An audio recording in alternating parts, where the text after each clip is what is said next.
انتوا ايه محتواكم على التيك توك؟ محتوانا والله اللي انا بمثل وبطلع مراتي معايا يعني عادي.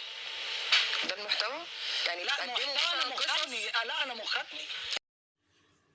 يا جماعة أنا عايز أعرف مين مروان مشاكل وماي مشكلة اللي الإعلام مستضيفه معاه. ده واحد طلع بيقول أنا مغني وممثل، أنا ومراتي اللي هي مش مراته. أنا شايف إن الراجل ده بيقدم محتوى أهبل، وإحنا كشعب مصر بنحب الهبل، والخليج عايزنا هبل، وبيفضلوا يدعموا فينا في اللايفات عشان خاطر الناس تضحك علينا.